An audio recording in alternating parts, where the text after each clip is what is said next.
Le sommet de l'OTAN se poursuit à Madrid. Une nouvelle feuille de route stratégique pour les 10 prochaines années a été adoptée. L'OTAN qui a promis de soutenir l'Ukraine aussi longtemps que nécessaire face à la cruauté de la Russie. Vladimir Poutine qui a dénoncé de son côté, je cite, les ambitions impérialistes de l'Alliance atlantique. Et diplomatie toujours, et c'est la fin de la présidence française de l'Union européenne. Une présidence bouleversée par la guerre en Ukraine.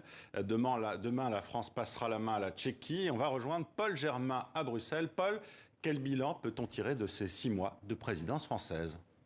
Eh bien Marion, si vous interrogez l'Élysée, on vous répondra que le bilan est très positif avec une centaine d'accords signés entre les 27.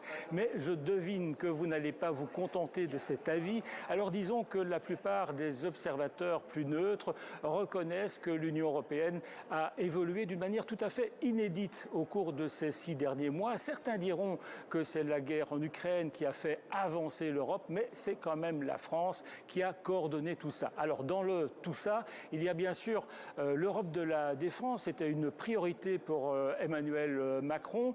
On n'en est pas encore à constituer une armée européenne, mais les mentalités ont évolué et les 27 sont tous d'accord aujourd'hui pour dire qu'il faut renforcer les moyens militaires, la coopération entre les 27, notamment pour défendre les frontières extérieures de l'Union. Et puis, il y a l'autre grand dossier, celui du climat. Là aussi, la guerre en Ukraine a obligé les Européens à tourner un peu plus vite que prévu la page des énergies fossiles. Il sera ainsi interdit à partir de 2035 de vendre encore des voitures thermiques neuves. Mais ce qu'il y a de vraiment remarquable au cours de ces 6 derniers mois, c'est l'unité des 27 qui a été préservée, qui est perceptible notamment dans les sanctions qui ont été prises contre Moscou, même s'il y a eu à certains moments des marchandages. Et puis, il y a cette ouverture de l'Union européenne à l'Ukraine et à la Moldavie, quelque chose de tout à fait impensable avant la guerre, même si la France a été un petit peu hésitante dans ce dossier et qu'il ne faut pas sous-estimer